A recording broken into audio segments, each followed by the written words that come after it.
Good afternoon, Utah. I am Genevieve Keys. I am the Public Information Officer here at the Utah Division of Emergency Management. We're part of the Department of Public Safety. And with us today, I have Alex DeSmet. He is with the National Weather Service. And we're here to talk about understanding weather forecasts. So this is really important. Let's dive right in. We have some significant weather coming this weekend. Can you tell me about it? Yeah, so we are concerned about the potential for flash flooding this weekend.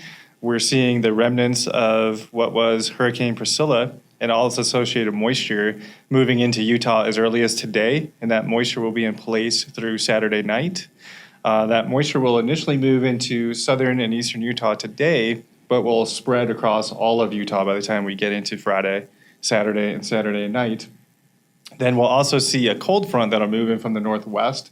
That'll help energize the moisture that's already in place and lead to additional shower and thunderstorm activity across the entire state through Saturday night and Sunday morning. All right, so I understand we have a 10% chance of 2 to 4 inches of rain. In my mind, that means that it's probably not going to happen. Is that right? Or is there a better way to think about this? So when we talk about those 10% chances, we usually equate those with sort of the worst case scenario. But a 10% chance doesn't mean that those 2 to 4 inches of rain, for example, won't occur. It means there's a 1 in 10 chance of that occurring.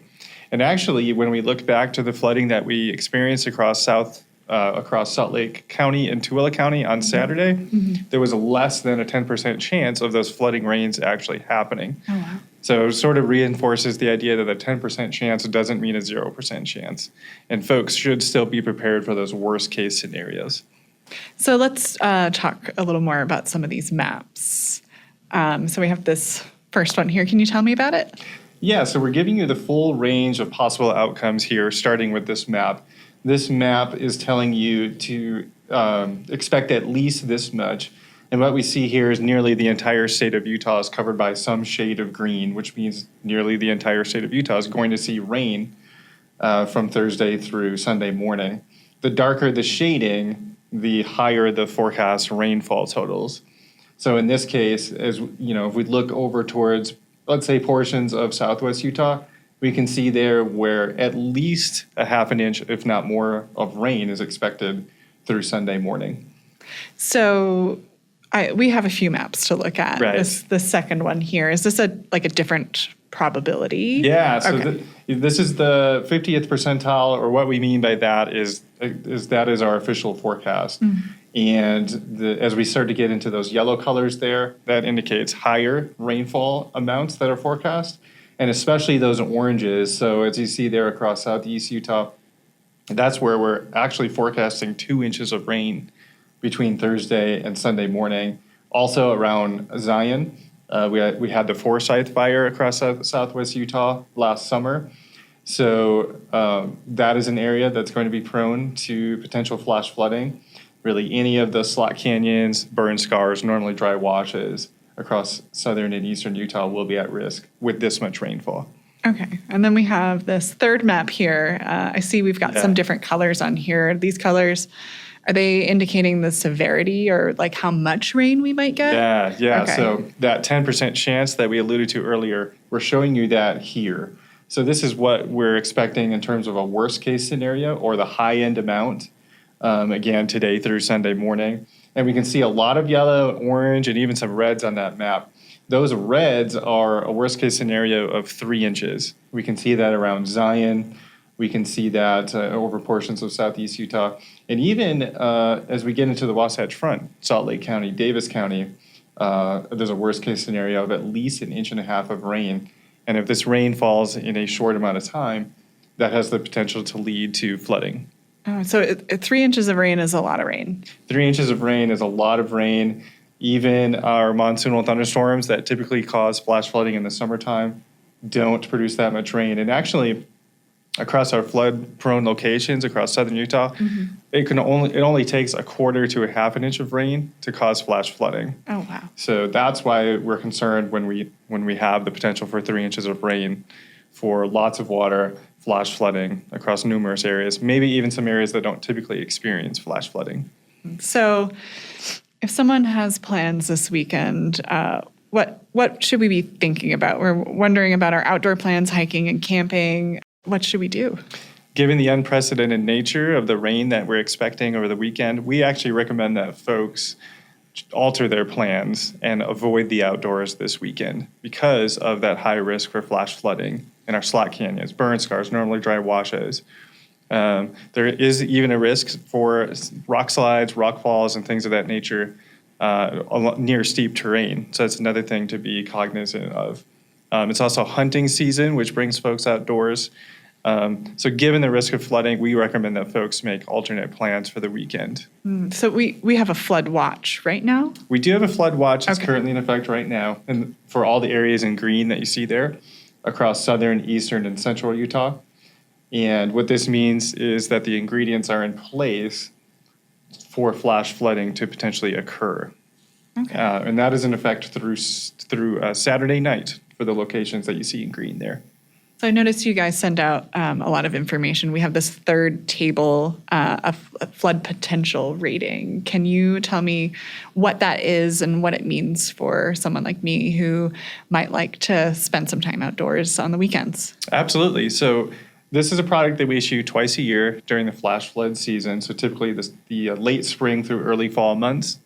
And what this means is this is assigning a potential for flash flooding at a lot of the popular recreation areas across southern and eastern Utah, like slot canyons and national parks. And what we see, particularly as we get into Friday, we can see we've got an orange color or a probable flash flood rating at all of the popular recreation areas across southern and eastern Utah. And what that means is that we think several slot canyons will experience flash flooding. Okay, is that twice a day or Twice a day. Twice a day. Okay, Correct. Excellent.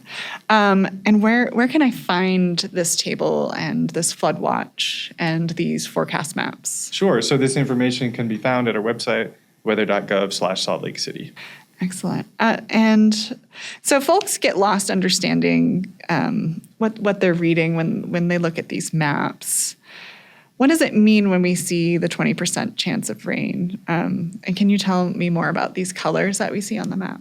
Yeah, so that's a common misconception. So a 20% chance of rain means that there's a 20% chance of seeing measurable rainfall at that specific location. What do we mean by measurable rainfall? So 0.01 inch, basically just enough to get surfaces wet. Okay. So if I see a 20% chance, does that mean I just need to not worry about it? Yeah, like we talked about earlier, a 20% chance of rain doesn't mean a 0% chance. It means that 2 out of 10 times measurable rain will occur under those same conditions. All right, that's a good way to think about it. So when people look at all of this information, what should they ask themselves next? So folks should ask themselves, am I properly prepared for the conditions that are expected? And some ways in which people can be prepared is by ensuring that their cell phones are set up to receive wireless emergency alerts. Folks should have a plan and check the forecast and the expected conditions before venturing out. If folks are planning to venture to an area with no cell phone coverage, we recommend they check in at a visitor center or a ranger station, for example, out in the backcountry.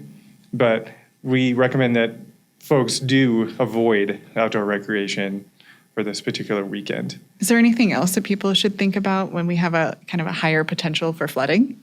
Yeah, folks should use all the items at their disposal to be sure that they're aware of the forecast.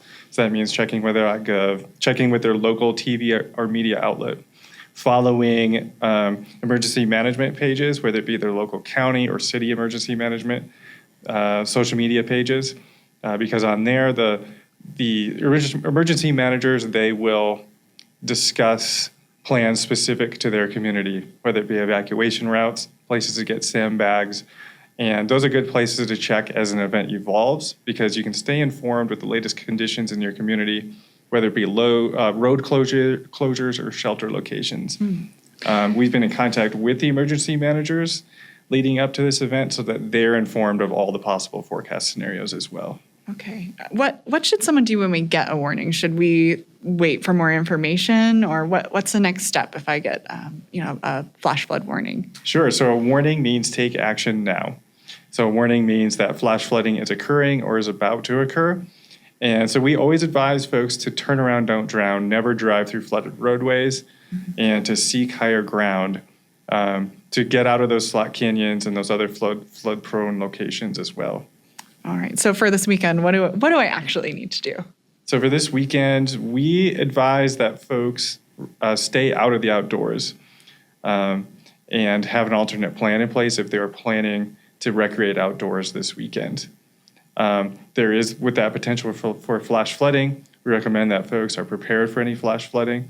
So that means cleaning any storm drains, making sure if you're in a flood-prone location, if you flooded in the past, make sure that you have sandbags ready. And another good thing to do if a warning is issued is to follow the direction of your local emergency officials.